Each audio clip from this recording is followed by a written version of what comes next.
Well, good morning. Today on Good Friday, and I think it's also May Day. No, I'm sorry, not May Day. What am I thinking? It's also Earth Day.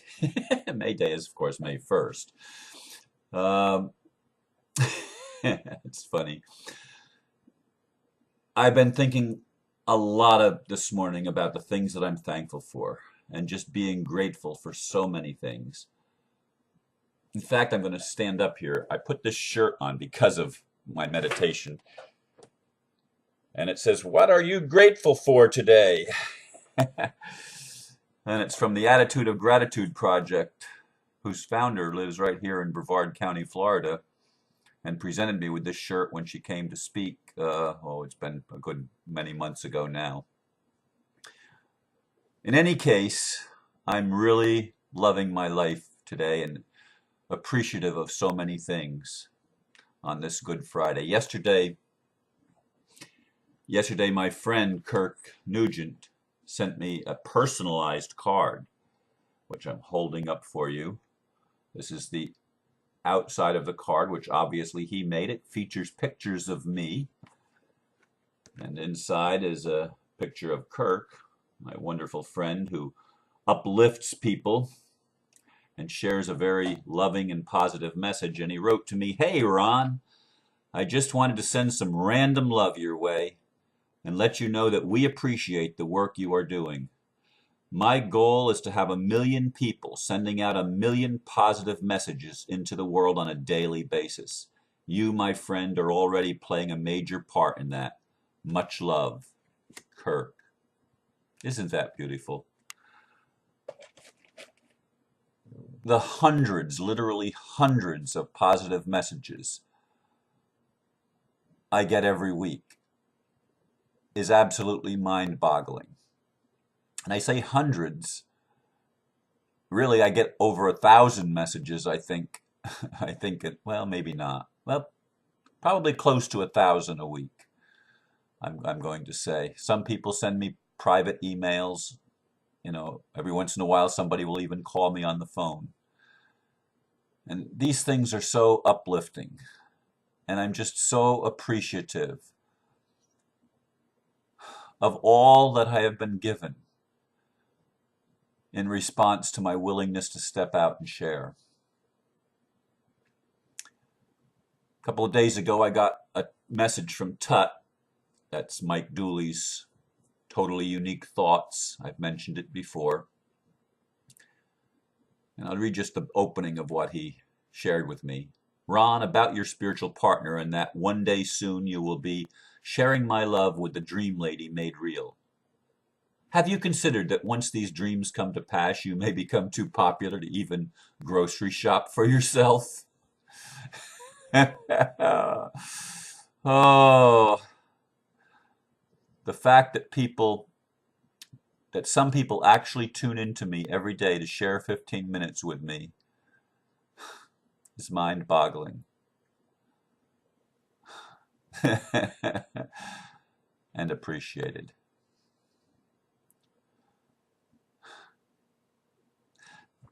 Let me talk about spiritual partner. I've mentioned this before. There's been two issues in my life that I long wanted to get settled so that I could do what I came here to do. One, of course, as with many people, is to get the money situation lined up. How do I survive in this world and bring enough money in to be able to do what I love to do? And thanks to my beloved, non-judgmental mom, Dr. Mary Horgan, that way was made for me. That way was provided by her love, by the fact that she considered me the son, in fact, the child she never had.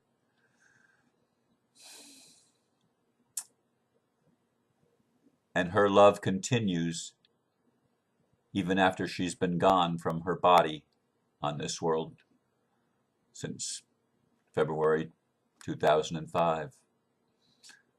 And she continues to bless me day in and day out by having provided me with the home that I live in, the center that I can have meetings in every week,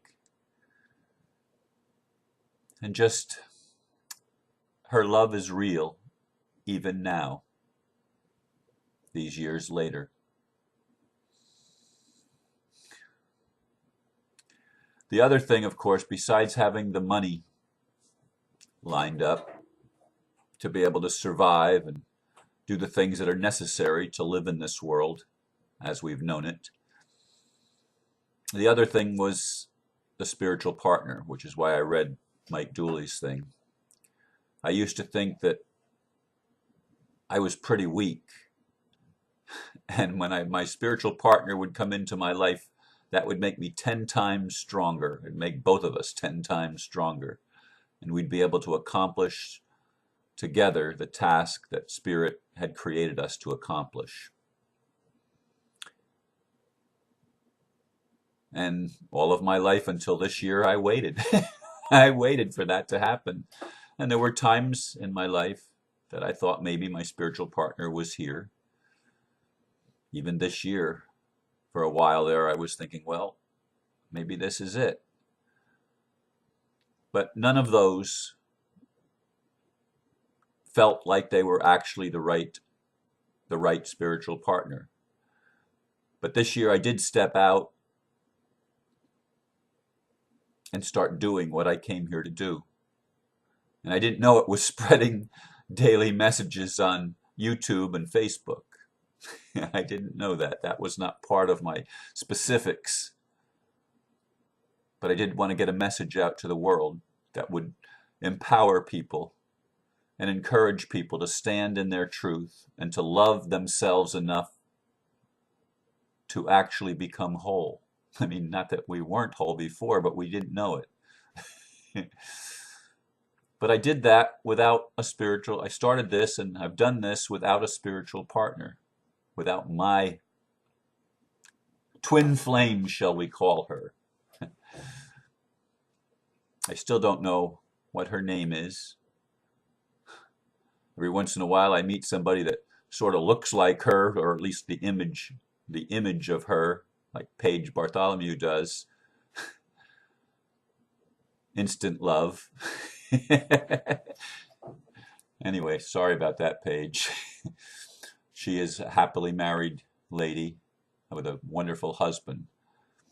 And of course, she's not my twin flame, but she certainly is one of my soul family, as Kirk is, as many people are that have come forward. So many people are saying, when they look at me, it's like they've always known me. And it's wonderful when things like that happen. I've had it happen a number of times in my life, not a lot, but a handful of times. And it's a nice feeling when you connect with someone and you just know them. Yeah, I think I talked about that earlier this week, perhaps even. But anyway, I'm realizing that my life has become so full that if my twin flame were to show up right now today,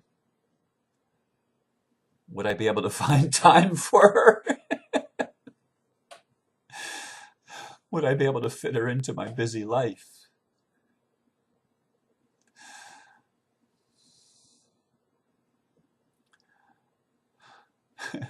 And I feel some sadness, believe it or not, because the answer is it would be a challenge.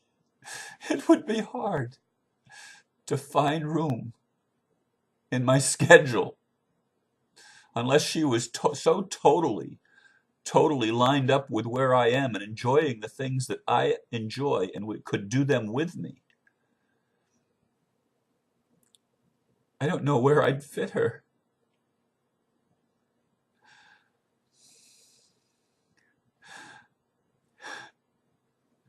My life has become so full of so many things. And even the things that still disappoint me, even the challenges that I still have to face, like telling people to go play in a different on a different playground like I did yesterday to a young man that I featured earlier in the week.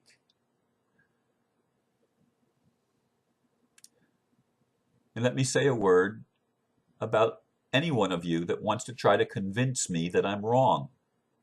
I don't mind people sharing honestly a viewpoint. I mean, that's fine. But when you start telling me that if I don't agree with your viewpoint, I'm going to reap bad karma, or telling me that I don't get it, I never get anything until I'm ready to get it, and neither do you. That's why when I share with you, I'm not telling you that these are the rules. If you think I'm laying down rules for you, you're missing my message. There are no rules. We're making the rules up as we go along, folks, and we're each doing the best we can. We're each speaking the best we can, even if we're trying to convince somebody else that they're wrong, and we see that as our role, to try to prove that I'm right and you're wrong. Even if that's what we're doing. If that's where you are, that's where you are. Be there. But don't be surprised if people like me and others say, hey, I'm not there. And leave me alone. I don't want you to try to convince me. Stop playing that game. I'm not looking for an argument. I'm not looking for a fight. And I'm really not. But I'm also grateful. I'm also thankful and loving my life enough to know that when I have to stand up for truth, I will stand up for my truth. I will stand up and I will defend myself. Not that I really feel I need defense, but in this world, sometimes I still do. Sometimes I still have to make boundaries. And I encourage you to do the same, to recognize that love is not laying down and allowing people to do what they want to do with your life. It's your life. It's my life, and I love my life. And I'm encouraging you to love your life and to stand up for your own life.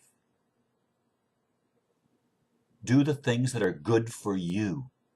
Draw boundaries that are healthy for you. Say no when no is what you mean. And when you say yes with all your heart, with all your soul. And if you don't like something, throw it away. If it's yours, it'll come back. It'll come back when you're ready to hear, when you're ready to see, when you're ready to open your heart and your mind. It'll come back. I have a life of experience knowing that things that I rejected early on, that were mine, they did come back. And I'm grateful they did. And I'm grateful I was able to open up and see and to know something better, something more, something that helped me.